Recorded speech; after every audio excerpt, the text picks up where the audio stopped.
Assalamualaikum Ibu. Waalaikumsalam. Neng ada yang bisa bantu? Iya Bu, saya itu ingin memakai alat kontrasepsi.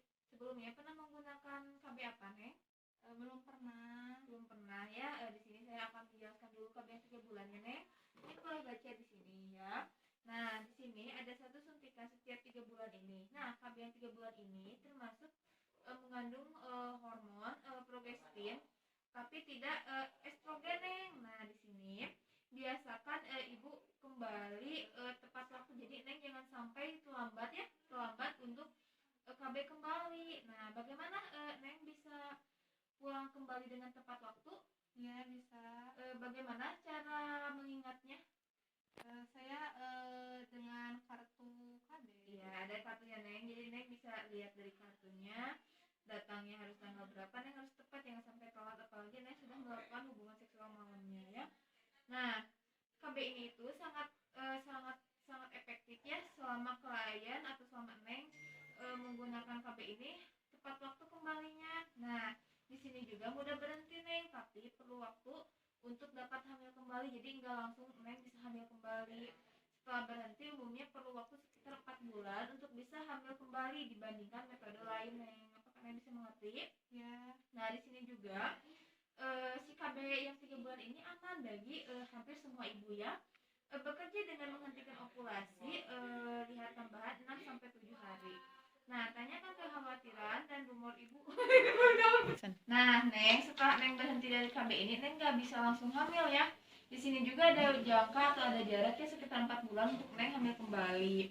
Nah, apakah Neng ada kekhawatiran dengan menggunakan KB ini? Tidak. Ya, tidak ada ya. Haid per bulan ya. Di sini juga ada kemungkinan Neng ada mengalami plaque yang ringan atau yang biasa khususnya pada tahun yang pertama nih. Pertama pemakaian seperti Neng merasakan tidak nyeri haid atau Neng merasakan nyeri haid sering terjadi setelah beberapa bulan pemakaian KB ini. Nah, di sini juga si KB ini itu tidak melindungi Neng dari HIV ya. Si KB ini itu beberapa orangnya kalau misalkan tidak cocok dengan KB ini akan mengalami perubahan berat badan. Nah, bagaimana perasaan ibu jika terjadi penambahan berat badan? Gak apa-apa, Bu? Apa senang sekali. Gak apa-apa ya, senang sekali. Nah, ibu untuk mencegahnya terhindar dari HIV, takutnya si bapaknya jajan di luar, ibu bisa menggunakan alat kondom ya, Bu. Nah, di sini juga saya akan menjelaskan sebagian besar dari perempuan, ibu bisa memakai suntik KB secara aman. Biasanya tidak boleh jika kita tidak bisa lihat apakah aman ini bagi ibu atau tidak ya. Biasanya ibu dengan kondisi tersebut akan memakai metode yang lain gitu. Takutnya ibu tidak cocok dalam menggunakan KB ini. Nah, jika ibu menyusui kurang dari 6 minggu, terus ibu memiliki tekanan darah atau memungkinkan ibu hamil, maka ibu juga tidak bisa menggunakan KB ini gitu. Nah, tapi sebelum ibu menggunakan KB, ibu perlu juga memeriksakan atau diperiksa dulu tekanan dari ibu berapa gitu kan, distoliknya berapa, diastoliknya berapa, takutnya ibu mengalami darah tinggi gitu ya. Nah, si KB ini juga ibu dapat kembali pada saat si bayi berusia 6 minggu ya, Bu. Gitu. Selain itu tidak dibolehkan bagi ibu dengan kondisi kesehatan sebagai berikut. Misalkan ibu memiliki 2 dari faktor risiko seperti hipertensi, diabetes, merokok, dan usia lebih dari 35 tahun ya, Bu. Terus pernah terserang stroke. Ibu pernah terserang stroke atau tidak? Tidak ya. Atau bermasalah dengan jantung maupun pembuluh darah, nah, Bu ya. Terus pendarahan abnormal, takutnya ibu ada pendarahan terus melalui vagina, terus adanya penyakit hati serius maupun sakit kuning ya, Bu. Ibu apakah ibu tahu penyakit kuning? Tidak. Nah, seperti itu. Nah, terus lebih dari 20 tahun atau sakit parah disebabkan oleh diabetes gitu ya. Terus ada varises itu bukan masalah hal biasa ya, Bu. Takutnya ibu ini cuma varises doang, jadi ibu bisa menggunakan kalau tidak bisa ya. Jika pendarahan mengindikasi gangguan serius atau serius banget ini ya, pendarahannya banyak, maka ibu harus datang ke bidan terdekat atau dokter terdekat untuk mengganti KB tersebut ya Bu. Nah di sini juga Ibu bisa baca ya, di sini ada efek samping tidak berbahaya, bukan tanda-tanda penyakit seperti tubuh Ibu perlu waktu untuk penyesuaian. Setiap orang mengalami reaksi berbeda-beda ya. Ibu tidak bisa sama penerimaan bedan Ibu dengan si Ibu yang B gitu ya. Terus sangat umum perubahan haid pada bulanan. Nah di sini penting juga Ibu mengetahui biasanya terjadi khususnya selama beberapa bulan pertama pemakaian haid tidak teratur atau Ibu terdapat plaque biasanya terjadi ya Bu. Terus di sini ada amenorrhea atau tidak haid ya. Nah, di sini sering terjadi setelah beberapa bulan pemakaian tidak mempengaruhi kesuburan secara permanen. Jarang merupakan tanda kehamilan. Terjadinya ada tanda-tanda kehamilan pada ibu ya. Dan juga bisa terjadi adanya pendarahan yang banyak ya Bu. Nah, di sini juga umumnya berat badan ibu yang naik. Nih, rata-rata 1-2 kilo tiap tahun, tetapi kadang bisa lebih juga Bu.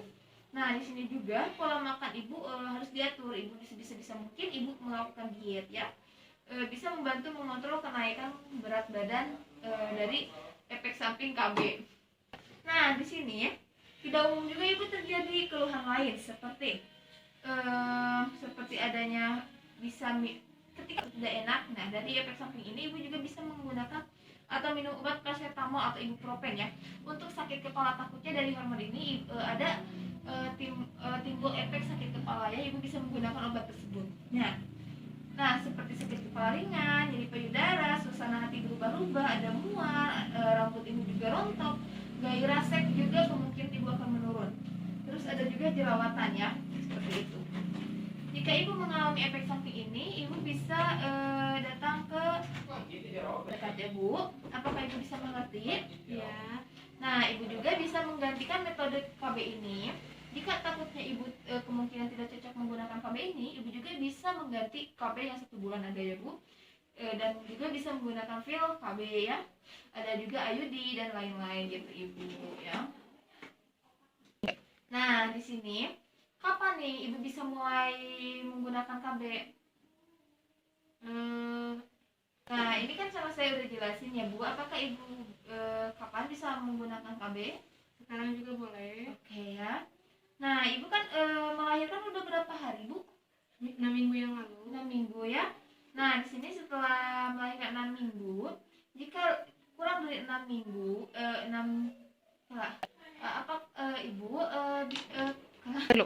Ibu kapan bisa dimulai KB-nya? Sekarang juga boleh nih. Oke ya. Ibu lahirannya udah 6 minggu? Iya. Oke ya.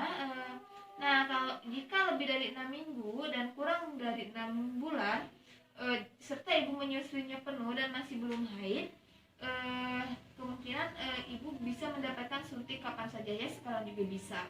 Nah, jika ibu menyusui tak penuh, sebaiknya ibu mulai setelah 6 minggu ya Bu. 6 minggu melahirkan.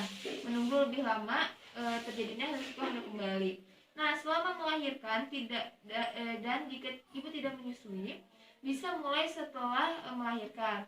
Tidak perlu pertimbangan tambahan ya Bu. 6 minggu setelah melahirkan, ibu juga bisa mulai jika dipastikan tidak hamil ya. Takutnya ibu hamil, ibu menggunakan KB, tapi saya pastikan ibu tidak hamil ya Bu sekarang. Nah, tapi setelah ibu keguguran 7 hari yang lalu, bisa mulai dari sekarang Bu, tanpa perlu perlindungan tambahan. Nah, tetapi jika ibu lebih dari 7 hari, klien boleh mulai selama dipastikan tidak hamil. Ibu harus menghindari senggama atau berhubungan seksual ya bersama suami, atau memakai kondom dulu ibu selama 7 hari ya, sejak suntikan pertama. Nah, bisa dimulai ya KB-nya. Baik, kalau misalkan ibu bisa dimulai KB-nya, sama saya akan menyiapkan dulu alat ya Bu, tunggu sebentar. Ya, terima kasih Bu. Ya, ibu suntik KB-nya sudah ya Bu. Takutnya ibu nanti ada keluhan apa-apa, ibu tinggal datang ke bidan saja ya Bu, ke sini. Takutnya ibu ada keluhan atau apa, silahkan datang. Dan bila terjadinya ada ibu sakit kepala atau apa, ibu bisa minum obat paracetamol atau ibuprofen ya. Takutnya mudah-mudahan ini cocok ya KB-nya dengan ibu. Ya, amin. Ya, silakan Bu. Ya, terima kasih Bu Bidan. Sama-sama, Neng.